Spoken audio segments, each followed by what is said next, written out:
Selamat datang kembali di channel YouTube Indo Programmer. Di video kali ini saya akan berbagi tutorial ya, karena di beberapa minggu yang lalu Laravel itu sudah publish versi terbarunya, itu di versi 11 ya. Jadi kali ini saya akan buat apa ya? Bisa saya bilang konten yang menggunakan versi Laravel terbaru. Ya, saya fokuskan itu di aktivitas CRUD-nya, jadi hanya ada berbeda sedikit aja pembaruan yang terbaru sekarang antara Laravel 10 dengan Laravel 11. Jadi hanya ada perbedaan sedikit aja, jadi dibuat lebih simple dan lebih slim gitu ya aplikasinya, dengan mengurangi beberapa fitur-fitur yang memang jarang digunakan, tapi nanti ketika mau dipakai kembali kita tinggal mengkonfigurasinya ataupun menginstalnya melalui Laravelnya gitu ya. Misalnya nanti ada middleware ataupun ada library view ataupun apalagi ya, broadcast, nah atau routes untuk API. Nah itu di versi 11 diminimalkan, jadi tidak wajib harus ada, nggak menjadi default package, jadi biar lebih simple aja file projectnya. Lalu ada yang unik di antaranya itu adalah database defaultnya sekarang Laravel itu menggunakan SQLite ya. Mungkin di versi sebelumnya 10 atau 9 atau 8 default database-nya itu kan MySQL ya. Jadi kalau kita mau menggunakan database versi lain, ada beberapa konfigurasi yang harus kita setting, tapi secara defaultnya di Laravel 11 ini sudah menggunakan SQLite. Jadi database yang lebih kecil ukurannya dan lebih gampang digunakan. Jadi dia database itu langsung tercipta dalam bentuk file gitu ya. Jadi bisa kita bilang user interface juga nggak ada ya kan. Kalau pakai MySQL kan kita bisa akses dari PHP MyAdmin ataupun aplikasi yang lainnya, atau MySQL Front atau yang lainnya gitu kan. Nah kalau SQL ini lebih simple, lebih gampang digunakan, karena memang hasilnya nanti akan disimpan langsung dalam bentuk file SQLite gitu ya. Nah jadi untuk syarat menggunakan Laravel 11 ini ada requirement yang dibutuhkan. Kalau nggak salah itu PHP-nya itu harus di versi 8.2 minimal ya. Jadi kebetulan saya juga sudah pakai Laravel ini, khusus PHP-nya sudah di versi 8.2, jadi memenuhi syarat untuk memulai project. Jadi kalau kita lihat di dokumentasi Laravel-nya, nah untuk membuat atau memulai project itu ada dua cara. Bisa menggunakan langsung perintah composer ya kan, composer create project Laravel, Laravel 11 versinya ini ya. Lalu nanti di sini nama app-nya atau nama projectnya ya kan. Nah atau bisa menggunakan apa ini ya, menggunakan global installing. Jadi kita install dulu Laravelnya di laptop kita gitu kan. Lalu nanti ketika kita ingin buat project bisa menggunakan perintah Laravel new example seperti itu ya. Nah jadi ada dua cara. Nah saya akan coba gunakan yang global version ini ya. Jadi misalnya saya akan buat project baru di folder saya hari ini. Saya buka terminal saja. Lalu saya masukkan perintah ini, Laravel new example ya. Lalu saya buat di sini Laravel new, lalu nama projectnya misalnya saya buat aja nama foldernya Laravel. Nah, di sini kita pilih starter kit-nya none. Nggak usah pakai starter kit dulu. Lalu untuk framework do you prefer pakai PHP unit. Lalu dia akan buat projectnya. Kita tunggu dulu ya.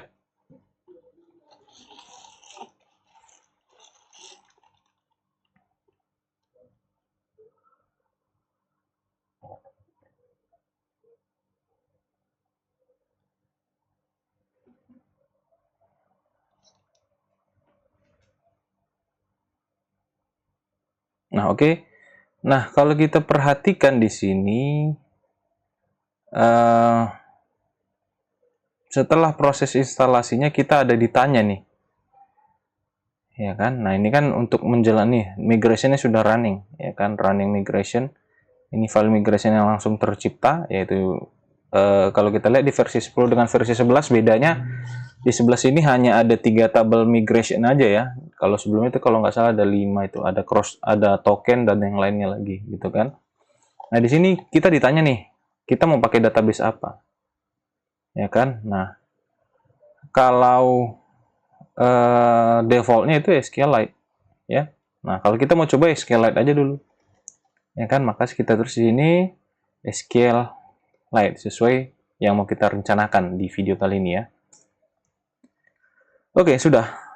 Maka application ready. Silahkan masuk ke project Laravel-nya, ya kan?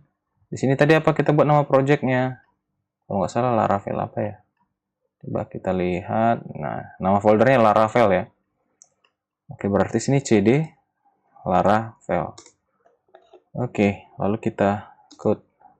Saya masuk ke VS Code. Nah, seperti ini. Nah, untuk struktur foldernya hanya berbeda sedikit aja. Yang berbeda antara versi 11 dan versi 10 itu. Di app, misalnya di HTTP itu di bagian controllers itu sudah, nah hanya ada folder controllers, ya kan, di versi ini. Atau kita lihat, nah juga di sini models juga ada di sini kan. Lalu view-nya masih ada di dalam resource seperti ini, ya kan. Nah, jadi ya, hampir sama masih strukturnya, cuman dibuat lebih simpel aja. Kalau di routes ini harusnya ada ini ya, ada file api.php. Ini nggak ada lagi karena menurut pengembangannya itu di sini nggak perlu lagi, gitu ya. Nah, bedanya dengan si Laravel 10 hanya sedikit di situ aja. Nah, lalu di bagian database, kita langsung diciptakan satu database baru bernama ini. Jadi dia berbentuk orientasinya dalam bentuk file SQLite. Jadi nanti data-datanya akan disimpan di sini.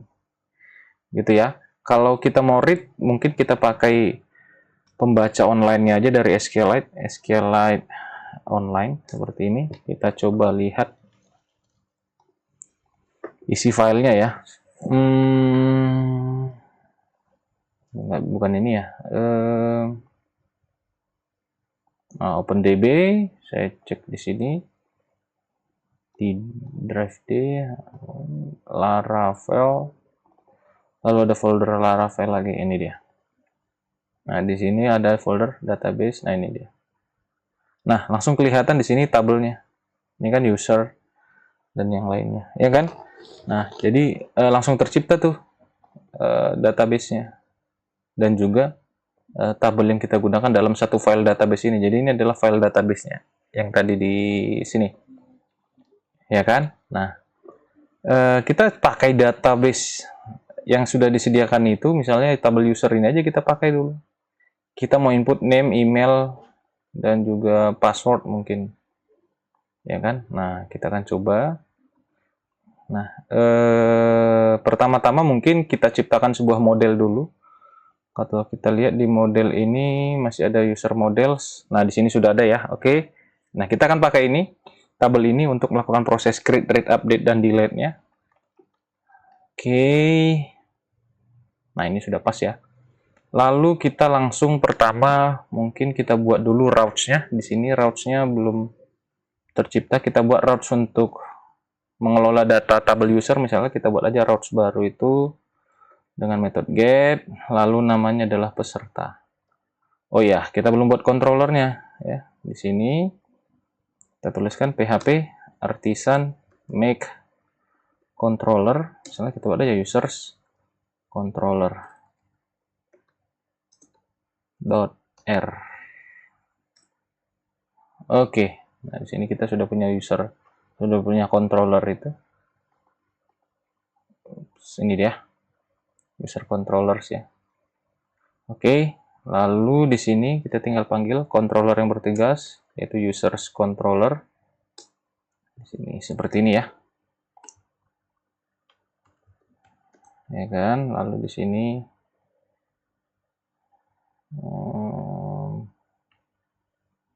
sepertinya ada yang salah. Coba sebentar ya.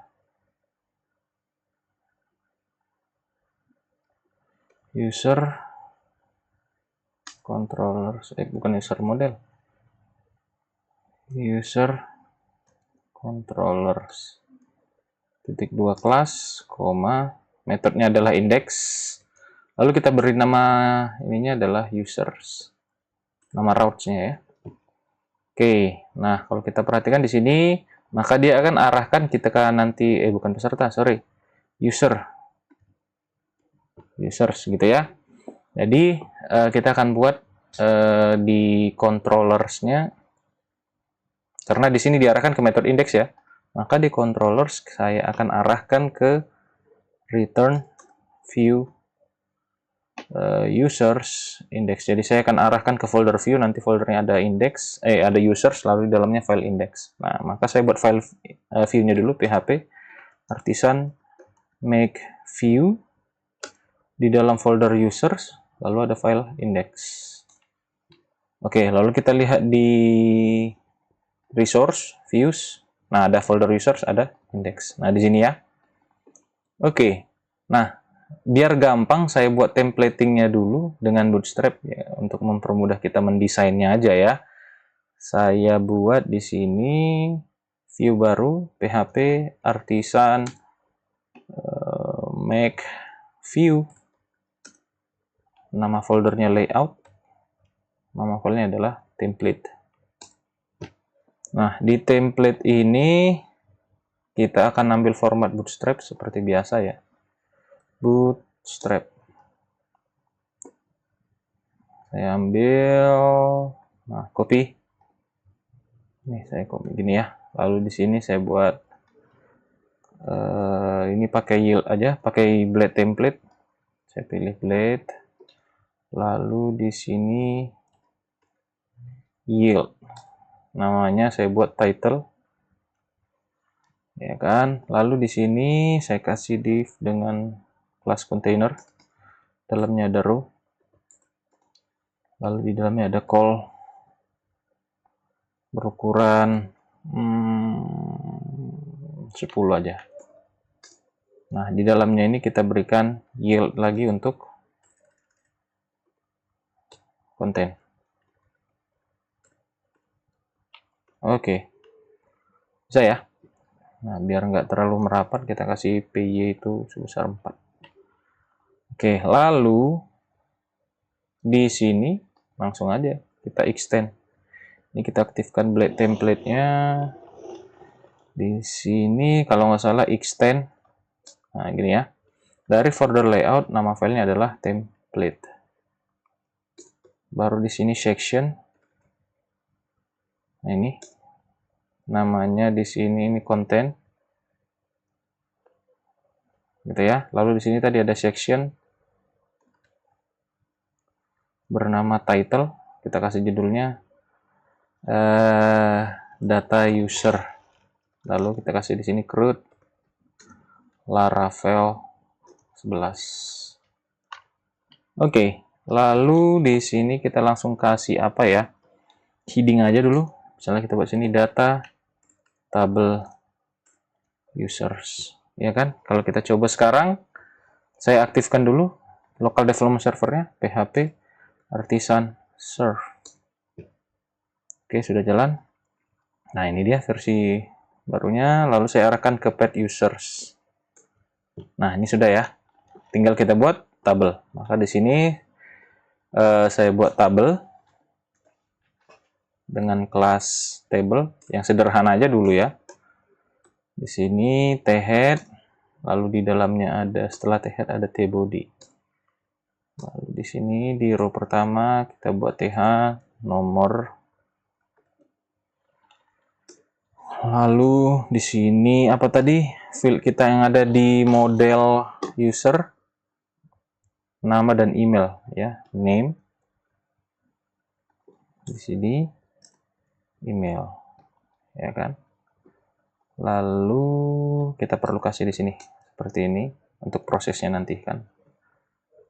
Oke, di dalamnya ini ada tr dan masing-masing tr ada td. Lalu kita lakukan, oh iya, di controllers kita load datanya. Saya buat seperti ini, saya parsing, kita parsing atau passing data, namanya adalah users. Isinya adalah dari model user, ambil semua data, lalu kirim ke view index. Nah, di sini kita terima di indeks ini. Sini for each. Nah, ini kita masukkan ke dalam.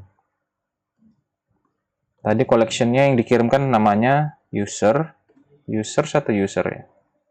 Users. Sini data. Nah, di sini kita mulai ini udah. Lalu saya beri di sini iteration. Bukan ya, loop ya. Loop iteration. Kita coba nanti ya untuk membuat penomorannya itu ya. Lalu sini data name. Lalu di sini data email. Oke. Lalu di tabelnya di bawah kita kasih sebuah tag A dengan kelas btn success untuk add data gitu ya. Kita coba refresh. Nah, sudah berhasil ya. Ini belum ada data makanya nggak muncul ya. Lalu di sini saya kasih route, arahnya ke route.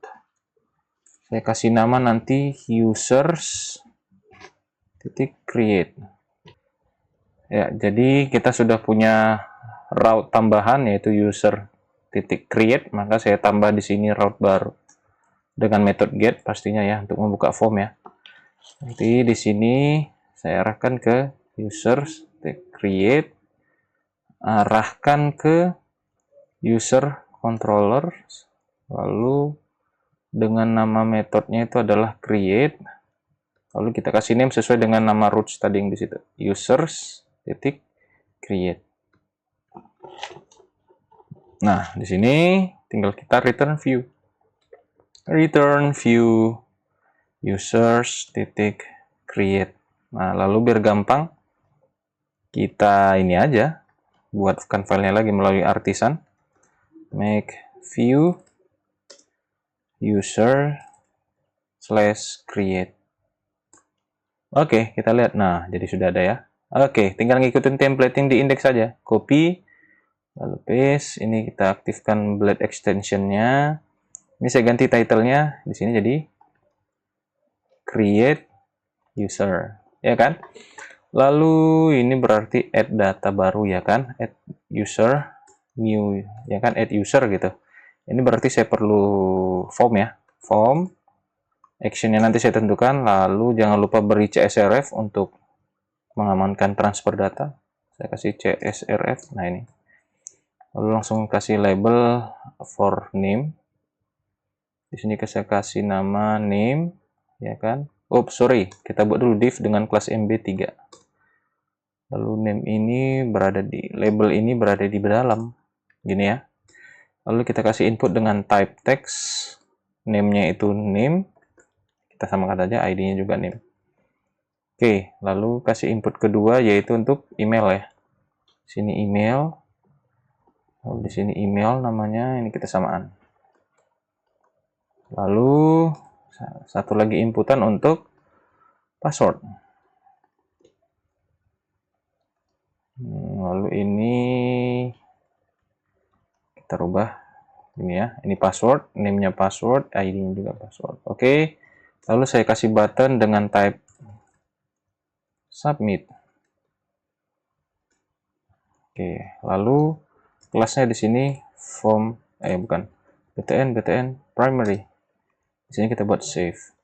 Nah, saya lupa ngasih kelasnya di sini, kelas untuk bootstrapnya, form control. Ini saya copy aja biar cepat seperti ini. Lalu di sini juga ada.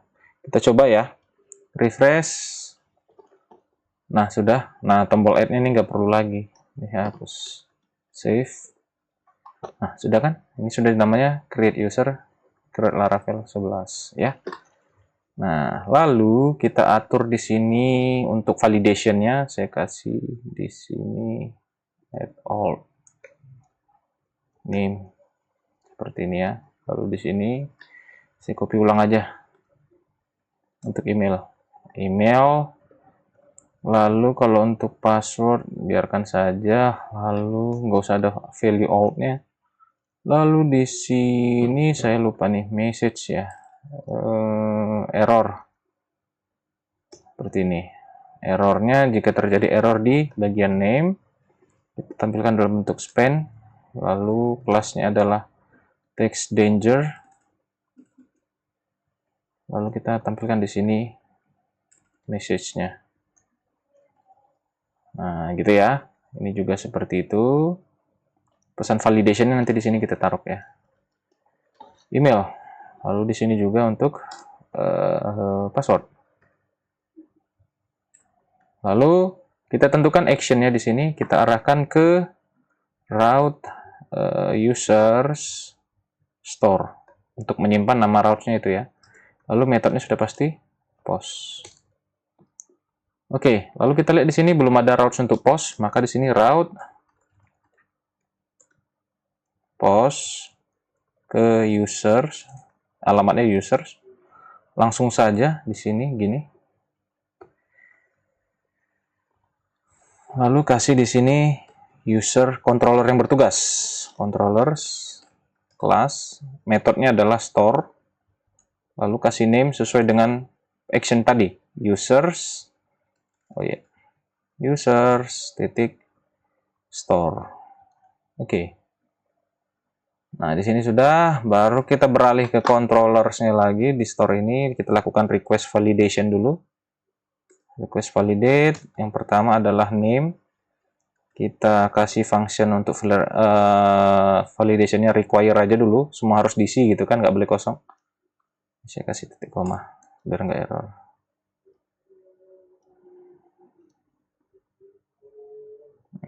Di sini, oh ini. Oke, lalu tadi email require, lalu password juga kita kasih require. Itu aja dulu ya, sederhananya. Kita mau uji, sebenarnya kan kita mau uji ininya aja kan, SQLite itu gimana, apakah sama dengan fungsi MySQL. Nah gitu ya. Nah ini kita coba, lalu pesannya mungkin kita custom pesan errornya. Kalau nanti yang error itu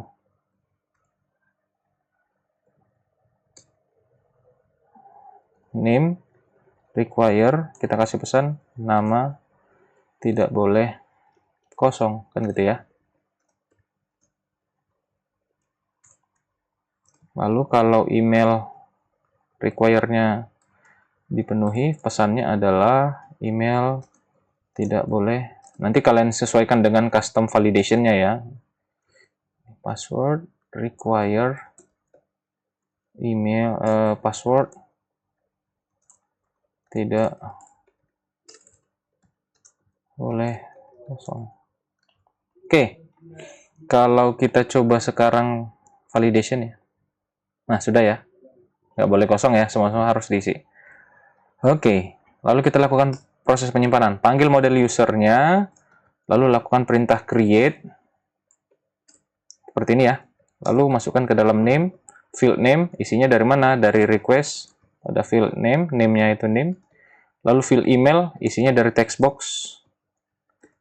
dengan name-nya itu adalah email. Lalu password ini perlu kita pastikan sepertinya pakai bcrypt atau make hash kayaknya ya. Kita pakai make hash saja. Atau hash make ya, saya lupa. Make atau hash ya. Nah ini hash. Gua make. Nah dari variable request password. Jadi kita enkripsi ya, gitu kira-kira. Kalau berhasil, kita return aja dulu langsung ke return redirect ke route bernama users. Apakah berhasil ngeload data nanti kan gitu ya. Oke, kita refresh, masukkan data Utomo, kita masuk Utomo, add example.com, passwordnya Utomo 123. Ini kok nggak apa berubah? Kok tab-nya nggak password? Coba kita lihat type. Oh, S-nya kebanyakan. Kita rename dulu, kepanjangan. name-nya kepanjangan ya, sorry. Oke, refresh.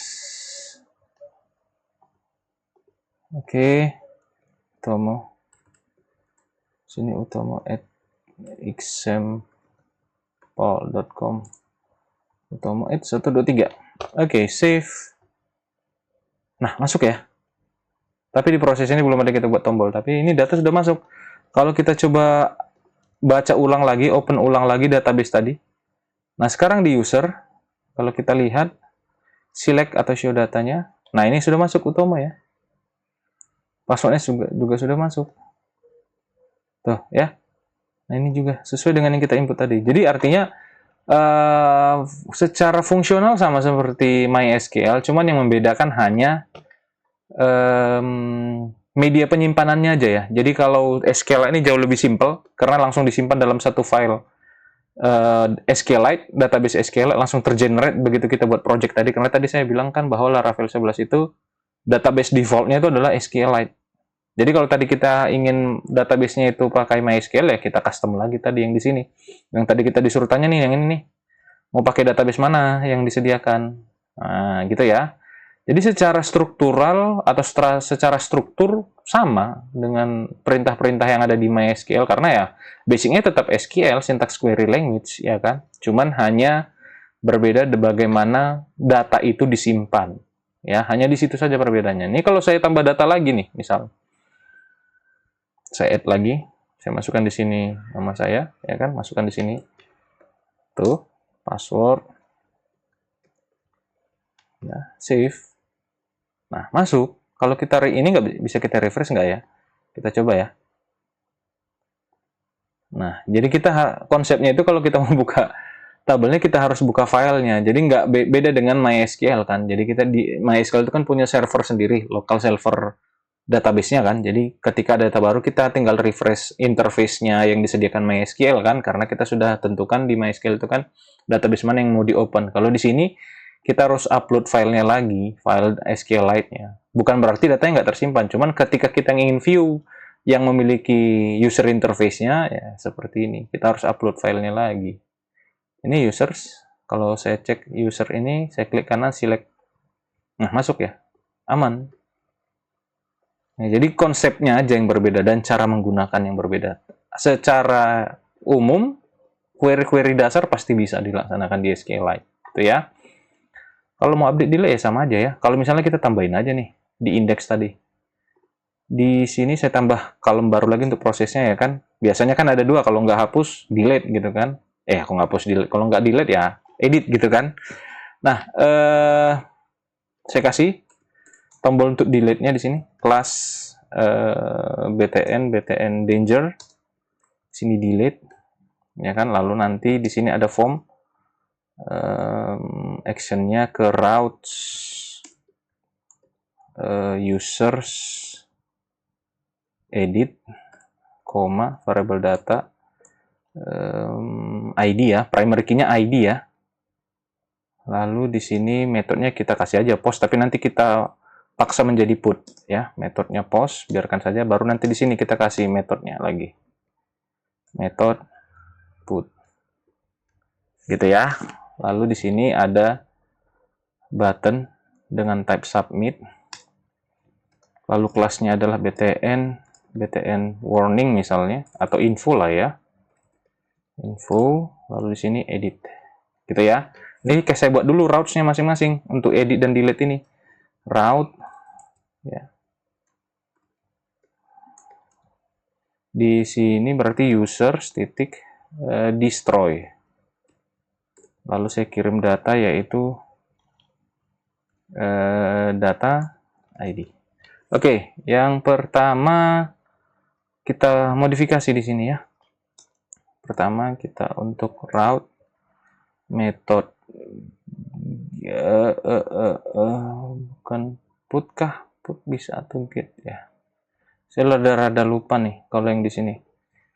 Apakah pakai put? Oh iya, kebalik ya. Delete-nya yang pakai situ. Oke, sorry. Di sini delete.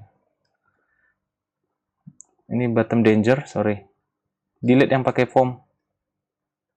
Oke, di sini berarti destroy. Oke, metodenya itu bukan post, bukan put, melainkan delete. Oke, kalau tadi di sini kan put awalnya gini ya. Ya kan? Tapi di sini kita pakai metodenya adalah delete. Oke, di sini ini edit ya. Lalu di sini buttonnya info. Ini kita ganti jadi edit. Oke, routes-nya langsung kita perbaikin. Berarti pertama untuk delete users/destroy.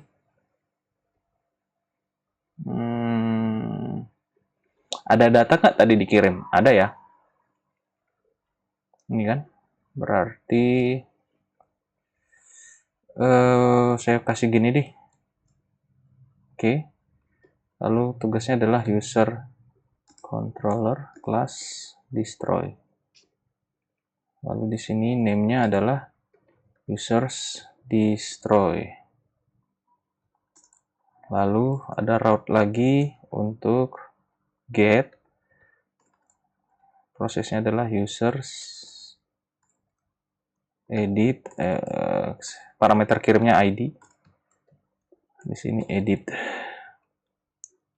Yang bertugas adalah user controller class, edit. Maka di sini namanya users edit. Gitu ya. Lalu kita refresh. Nah, sudah edit dan delete-nya. Ya, berdekatan. Nah, ini bisa nanti kita proses. Kalau edit berarti kan dia membuka data yang kita pilih lalu disimpan gitu ya. Maka berarti di sini kita edit dulu. Maka di user controllers kita arahkan ke edit di sini. Kita kirim datanya. Data cari ya kan? Sama dengan user find berdasarkan ID yang kita terima.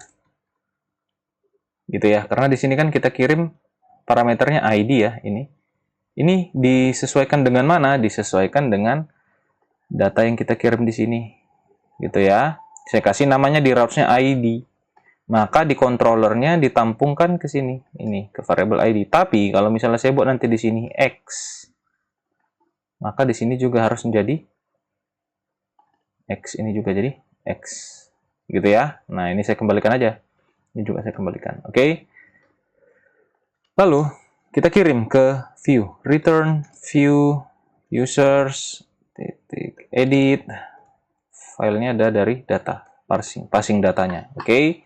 Lalu kita buat view-nya, php artisan make view di folder users dan nama filenya adalah edit. Enter.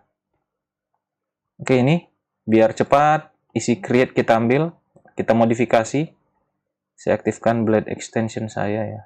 Di sini saya buat jadi edit users. Ya kan? Di sini juga ganti jadi edit user. Oke. Nah, di sini berarti kita kirim, kita terima data tadi. Cari di sini name.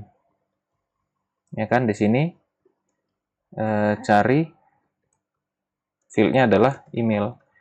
Lalu di sini kita ganti nanti metodenya. Lalu ada perlu kita tambah di sini metode put. Seperti ini. Ini kita arahkan ke update, cari ID. Oke. Nah, jadi nanti ketika dikirim, actionnya ke dalam routes user titik update, lalu ada data primary key yang dikirimkan ke dalam routes ini yang akan diterima. Nah, saya buat aja langsung di bawah ini. Ya kan? Route dengan metode put di dalam alamat users/update gini ya.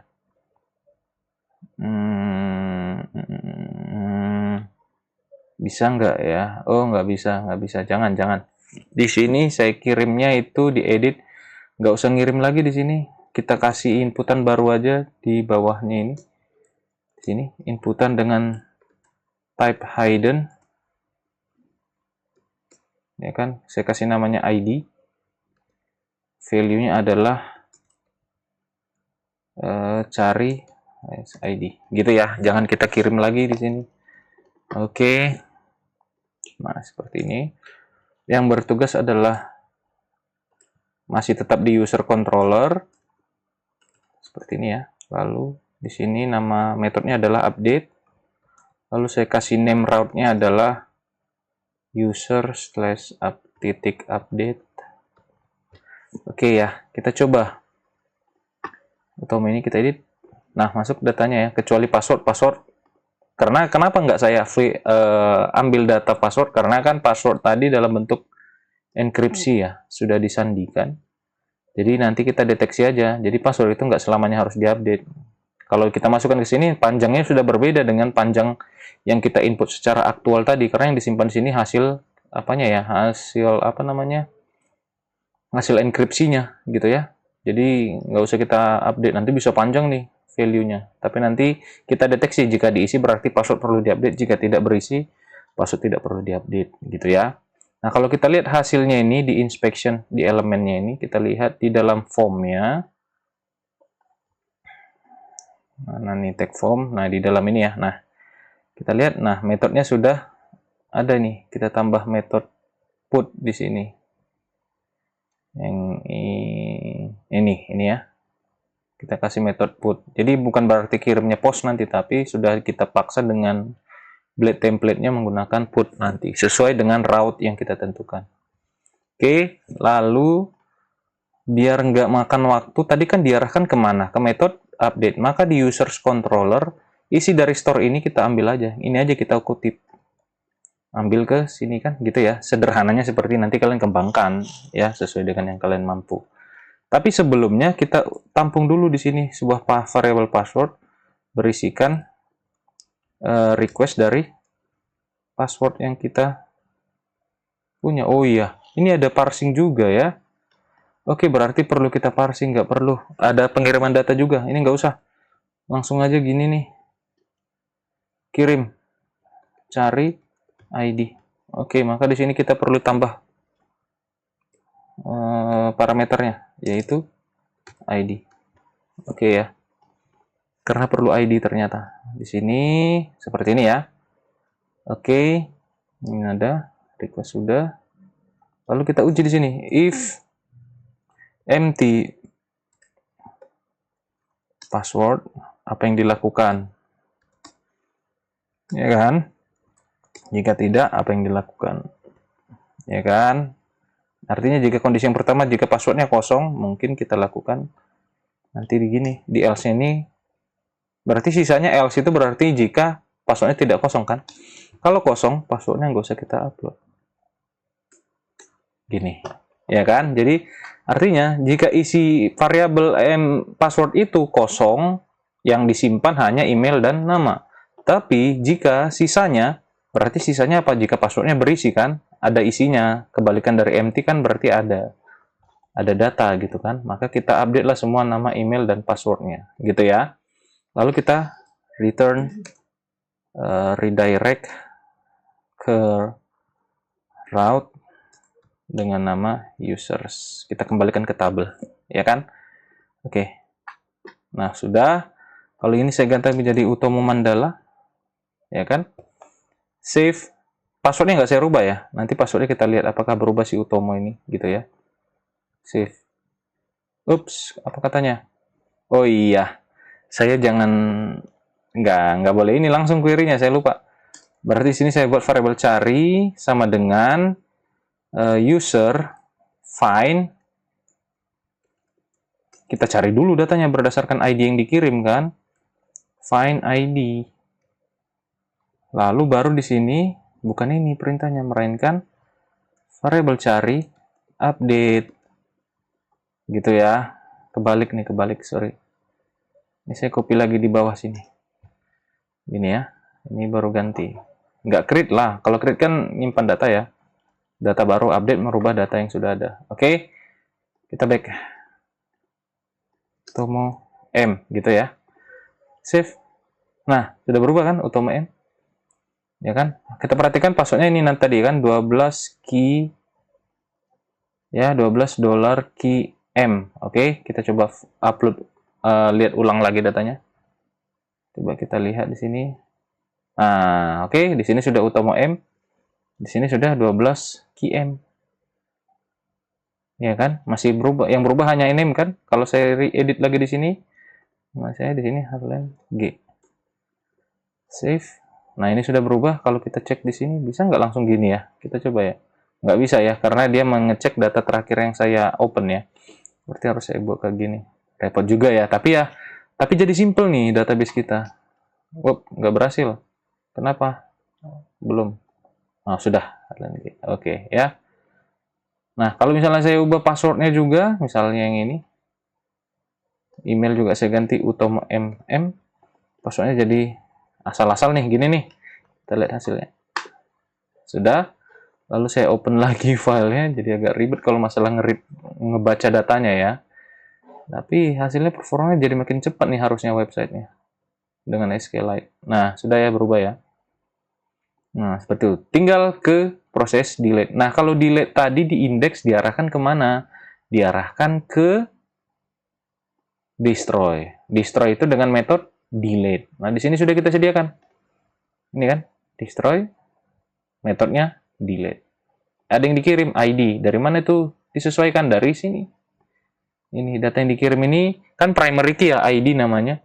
Maka saya kirim ke route supaya bisa dikirim ke controller. Jadi isi dari dalam kurung kurawal ID ini, ya mana tadi? Ini dikirimkan ke controller users pada metode destroy. Maka kalau kita lihat di metode destroy, ada ID di sini. Gitu ya. Oke, lalu kita search dulu datanya yang dikirim. Variable cari sama dengan user find variable ID. Jika ketemu langsung aja hapus. Cari, delete. Udah, selesai, simpan. Lalu return view users, bukan return view ya, sorry. Return redirect, kita arahkan ke route bernama users. Oke. Refresh, kita delete nih. Back expire katanya. Jadi tadi mungkin ada yang lupa di sini, jadi nggak bisa ini ya, ngapus data ya. Nah, back expire mungkin di sini nih. Belum saya kasih CSRF. Coba ya. CSRF. Oke. Coba kita refresh lagi. Oke, sudah ya. Jadi kesalahan di sini. CSRF-nya belum ada. Jadi kita sudah berhasil menghapus data. Kalau kita cek datanya di sini. Saya refresh, buka ulang lagi. Maka data yang tadi atas nama saya sudah dihapus. Kalau saya refresh lagi, saya delete lagi nih. Nah, sudah sekarang datanya kosong. Saya open file lagi ulang. Ya kan, OpenDB. Oke, saya run ulang nih. Sudah kosong. Ya. Nah, jadi sudah berhasil untuk proses create, update, dan delete-nya. Secara simpelnya ya, di versi Laravel 11 ini. Ya. Jadi boleh dikembangkan lagi nanti. Silakan kita kembangkan bagaimana caranya lagi, mulai dari validasi. Kalau yang lainnya itu nggak ada yang berubah ya. Jadi itu saja dulu yang bisa saya berikan di video kali ini terkait update Laravel 11 sekarang, khususnya dalam penggunaan database SQLite. Jadi nggak ada yang berubah ya, dari fungsi-fungsinya hanya media penyimpanan dan konsep penggunaannya aja yang berbeda ya. Jadi itu saja yang bisa saya berikan. Saya ucapkan terima kasih.